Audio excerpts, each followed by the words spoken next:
Hi viewers, இன்னைக்கு Saturday மார்னிங்ல இருந்து ஆஃப்டர்நூன் லஞ்ச் வரைக்கும் என்னென்ன ஒர்க் எல்லாம் செஞ்சோம் அப்படின்னு சொல்லிட்டு ஒரு குட்டி மினி விலாக வந்து பாத்துடலாம். காலையில பிரேக்ஃபாஸ்ட் வந்து பொங்கல், வெற்கடலை சட்னி சிம்பிளா வந்து செஞ்சு முடிச்சிட்டோம். அப்படியே வந்து லஞ்ச் எதுவுமே செய்யல.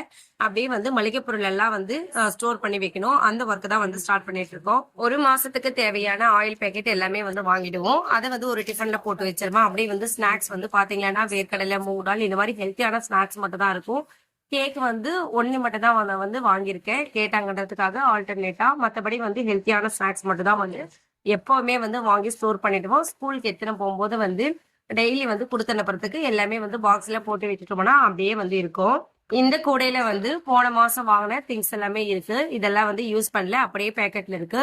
ஃபர்ஸ்ட் வந்து அது எல்லாமே வந்து நம்மளுக்கு தேவையான பாட்டில்ல வந்து ஸ்டோர் பண்ணிடுவேன். அதுக்கப்புறம் புதுசா இருக்கிறது, எக்ஸ்ட்ரா இருக்கிறதெல்லாம் திருப்பியும் அந்த கூடையிலே வந்து போட்டு வச்சிருவேன். எம்டி ஆனதுக்கு அப்புறமா வந்து எடுத்து யூஸ் பண்ணிடுவேன். எல்லா மளிகை பொருளுமே வந்து பாட்டில்ல எல்லாமே வந்து ஸ்டோர் பண்ணி வச்சுட்டேன். அதை வந்து ரெடி பண்ணி வைக்கிறதுக்கே வந்து பாத்தீங்கன்னா 1 ஹவருக்கு மேலே வந்து ஆயிடுச்சு. அதுக்கப்புறம் அப்படியே வந்து ஸ்நாக்ஸ் டைமுக்கு வந்து ஸ்வீட் கார்ன் தான் வந்து வச்சிருக்கோம். ஸ்வீட் கார்ன் வந்து ஒரு ரொம்ப பெரிய சைஸா இருந்ததுனால வந்து ஆஃபா கட் பண்ணி ஒரு 2 ஸ்வீட் கார்ன் தான் வந்து வேக வச்சிருக்கேன். மார்னிங் பிரேக்ஃபாஸ்ட் செய்ய ஆரம்பிச்சதுல இருந்தே வந்து ஒர்க் கண்டினியூவா இருக்கு. அப்படியே வந்து ஸ்நாக்ஸுக்கு செஞ்சு முடிச்சதுமே வந்து லஞ்ச் ரெடி பண்ணிட்டு இருக்கேன்.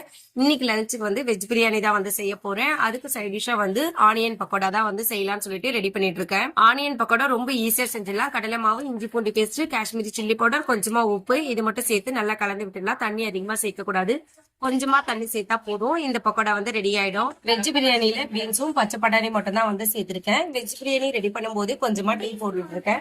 மார்னிங்ல இருந்து வந்து ரெஸ்டே இல்ல, அதனால வந்து கொஞ்சமா வந்து டீ குடிக்கும் போது வந்து கொஞ்சம் வந்து ரிலாக்ஸா இருக்கும். அதனால வந்து டீ போட்டுட்டு அப்படியே வந்து வெஜ் பிரியாணியும் தாளிச்சு விட்டுட்டேன். 2 விசில் மட்டும் விட்டு எடுத்துடலாம். இந்த டீ குடிக்கிற டைம் மட்டும் தான் கொஞ்சம் ரெஸ்டா இருக்கிற மாதிரி இருந்துச்சு. திருப்பி அப்படியே வந்து ஒர்க் திருப்பி ஸ்டார்ட் பண்ணிட்டோம். அப்படியே வந்து வெங்காய பக்கோடாவும் வந்து போட்டு வச்சு ஒரு 10 நிமிஷம் போல ஆயிடுச்சு. தயிர் பச்சடி வந்து ரெடி பண்ணிட்டு இருக்கேன். தயிர் பச்சடியில வந்து கொத்தமல்லி, பச்சை மிளகாவும் ஆட் பண்ணிருக்கேன். இப்போ வந்து பக்கோடா போட்டு எடுத்துடலாம். இந்த மாதிரி பக்கோடா செய்யும் போது டேஸ்ட் வந்து ரொம்ப சூப்பரா இருக்கும். இந்த மாதிரி வெஜ் பிரியாணியோட வச்சு செய்யும் போது காம்பினேஷனும் ரொம்ப நல்லா இருக்கும். நம்ம கடையில வாங்கி சாப்பிடறதை விட நம்ம வீட்லயே வந்து இந்த மாதிரி சிம்பிளா செய்யலாம். ரொம்ப இன்கிரீடியன்ஸ் எல்லாம் சேர்க்கணும்னு அவசியம் இல்லை. இந்த இன்கிரீடியன்ஸ் சேர்த்தாவே போதும், ரொம்ப டேஸ்டியா இருக்கும். இன்னைக்கு சாட்டர்டே மார்னிங் வந்து பொங்கல், வேர்க்கடலை சட்னி தான் வந்து செஞ்சோம். மதிய லஞ்சுக்கு பாத்தீங்கன்னா வெஜ் பிரியாணி செஞ்சிருக்கோம். கூடவே வந்து கொஞ்சமா வந்து ஒயிட் ரைஸ் இருக்கு. ஒயிட் ரைஸ்க்கு சாப்பாடு எதுவுமே வந்து செய்யல, தயிர் சாதம் மாதிரி சாப்பிட்டுக்கலாம் அப்படின்னு சொல்லிட்டு தயிர் மட்டும் வச்சிருக்கோம். மேக்சிமம் எல்லாருமே வந்து வெஜ் பிரியாணி தான் சாப்பிடுவாங்க. வேணும்னா தயிர் சாதம் பண்ணிக்கலாம் அப்படின்னு சொல்லிட்டு வச்சிருக்கோம். வெஜ் பிரியாணிக்கு சைட் டிஷ் வந்து தயிர் பச்சடியும் ஆனியன் பக்கோடாவும் தான். உங்க வீட்டுல என்ன இன்னைக்கு லஞ்சுன்னு சொல்லிட்டு கமெண்ட் பண்ணுங்க. என்னோட சேனல் பிடிச்சிருந்தா சப்ஸ்கிரைப் பண்ணுங்க. தேங்க்யூ.